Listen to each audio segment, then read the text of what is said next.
Hi everyone, Sandra Duran Wilson here, and welcome to Mixed Media Soul Sparks, where I bring you different tips and tricks for working with various mixed media products, ideas, concepts of where you might go with your art.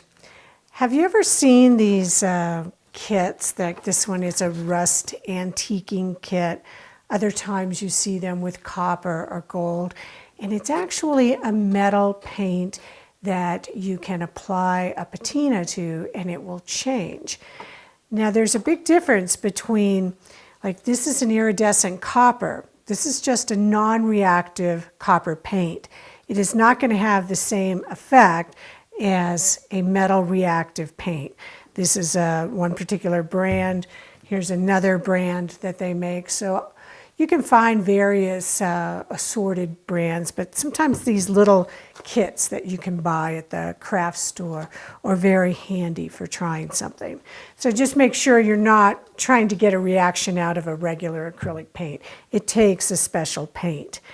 And I'm going to be showing you some ways of working with it that may not be according to the directions. Yeah, I read the directions and then I kind of like toss the box over there. So, because you're going to be able to get some effects that are very different. First of all, I want to talk about, like here, this is the metal, this is the iron. It's very heavy and it's very thick, and mine's been sitting around for a while and it's going to be hard to mix it up. I'm using a little skewer here, and this is distilled water. I don't want to use regular water because it might change the chemistry a bit.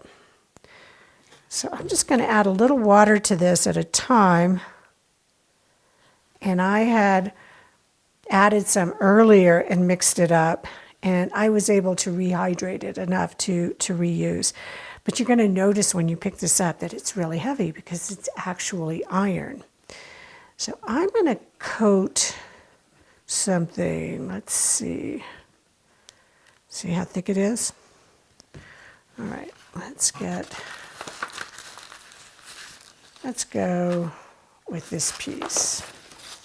This is a dryer sheet that I took and put some molding paste through a stencil onto it. I have a designated brush that I tend to use with the irons. I don't use my good brushes. Still pretty thick. I'm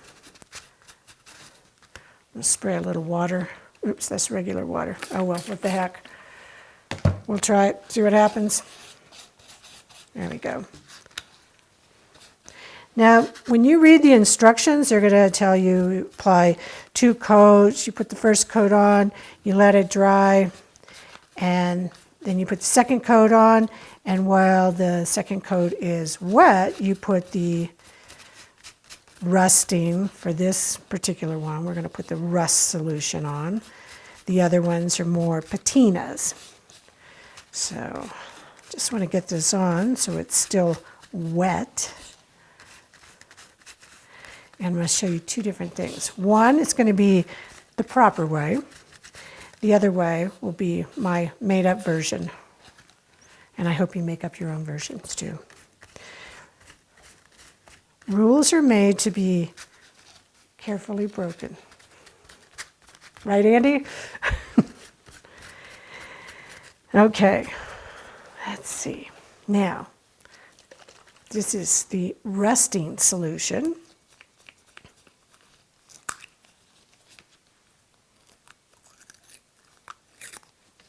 I'm just going to pour some on here.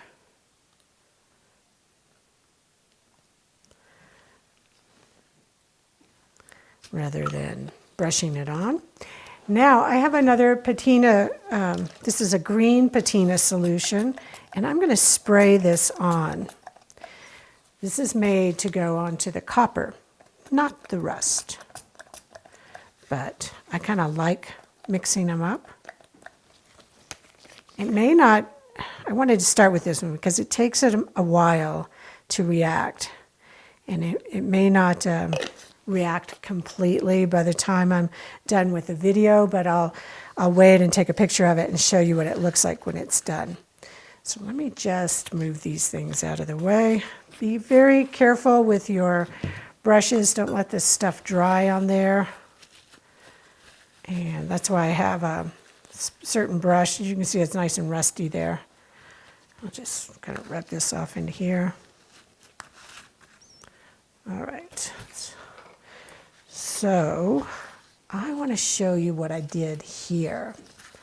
Now this is a dryer sheet that I had taken and I'd put some paste on, but I didn't do it through a stencil. I just spread it on there.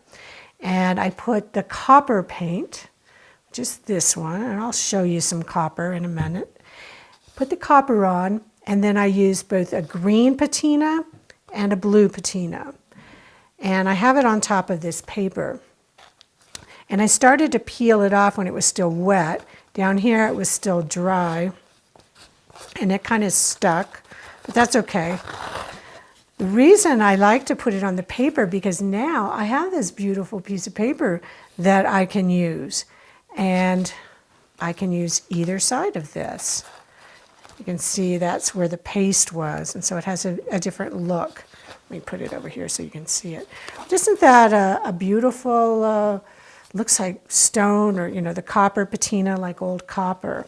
And this is on fabric. You can cut it up, you can sew it, you can stitch it to things, you can collage with it. Same with the paper. Here's another one that it just had a bunch of orange and pink paints on it. You can see some of them peeking through. I had some leftover paste that was just gonna go off if I didn't spread it on something. So I'll often do this with leftover paints. Rather than throwing them in the trash, I will spread them on something. Here I took some of the copper and then I put some of the patinas on. Now this one is a Deli sheet. Just the regular Deli sheet. Again, I've cleaned off paint onto here. Let me move this out of the way while this is starting to change a little. We'll come back to it. This is a gold metallic surfacer, and that's what this color is.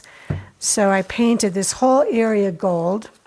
Then I came back in with the green and the blue, and I got both of these colors. Now I'm going to do it with the copper, and I'm going to put it on this with the copper. And this is just a piece of cheesecloth that has some molding paste that's pressed through it. Move this up out of the way. So you want to make sure you shake these up very well. There's a shaking ball in there. And I like to put these on top of something because, as you can see, you can use them in many different ways. So I'll even stick this one back under there just to catch any leftovers.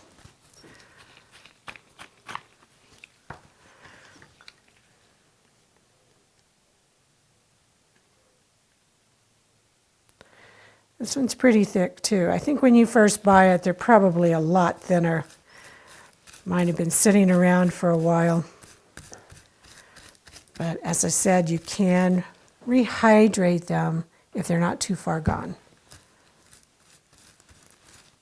They do have a strong odor, so if you're sensitive, wear a respirator or do it outside. Always err on the side of caution, because anytime you use products over time, it can build up in your system.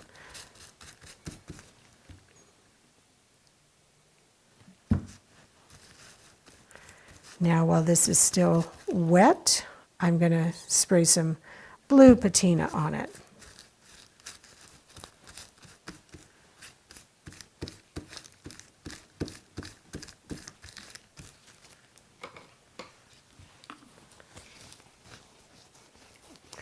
And I sometimes mix different brands. This is a different brand. It's a green.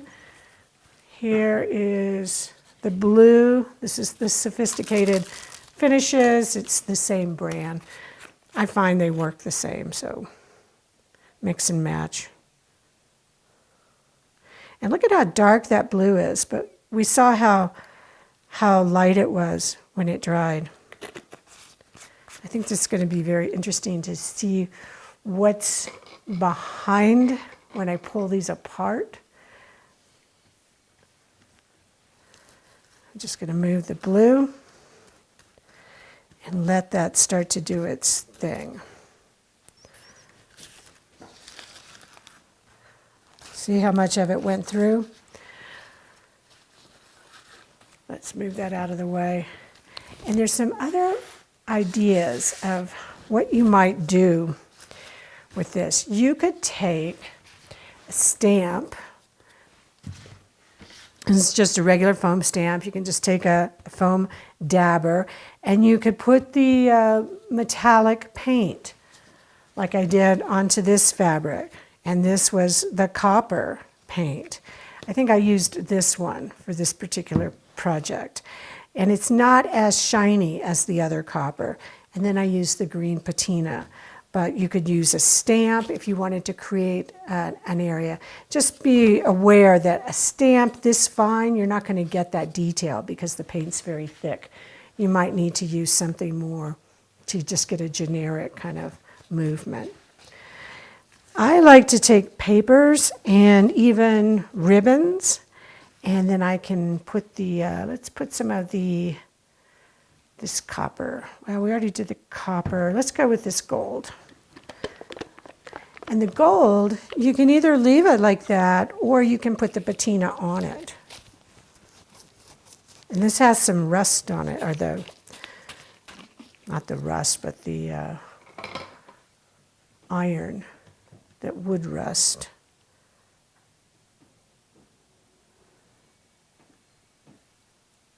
This one's really thick. I'm going to do double duty here.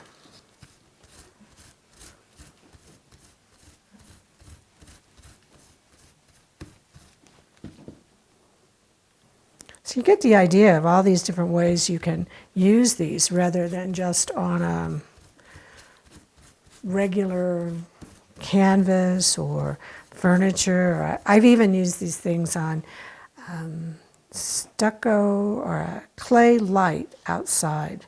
Holds up pretty well. Paper, ribbon, fabric.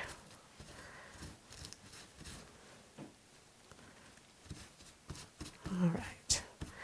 Now let's just get that on there for time's sake and get a patina on. See, we got blue over there. We got rust. Let's try this green.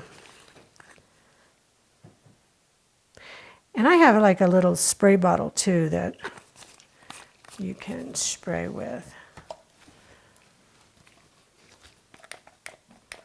Yeah, it's not working.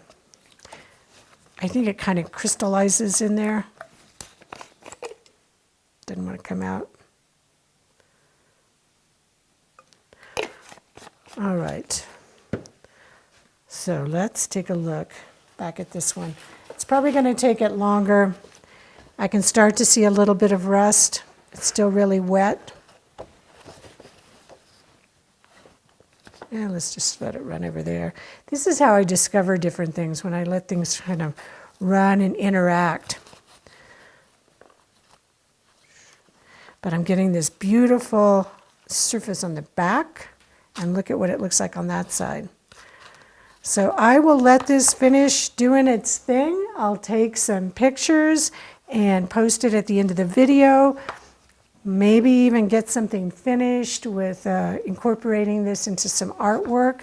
But go find yourself a little kit and try using this and make sure you kind of double it up. So you've got an open weave fabric and paper on the back.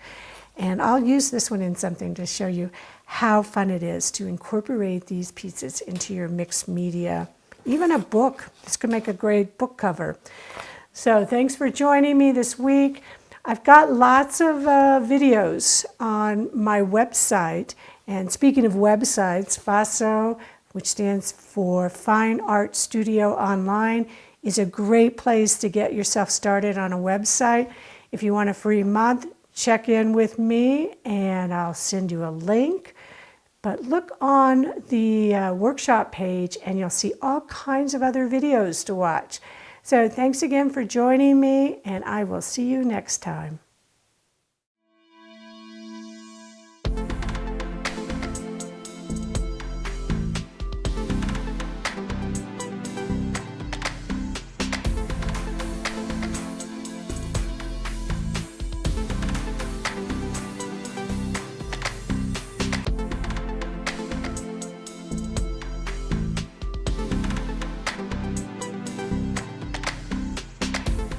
Join the Creative Awakening community on Facebook, where you'll be able to post your art, connect with other creatives around the world, and ask questions. Use the hashtag #MixedMediaSoulSparks when posting your work on social media. Thanks for joining me, and I'll see you next week.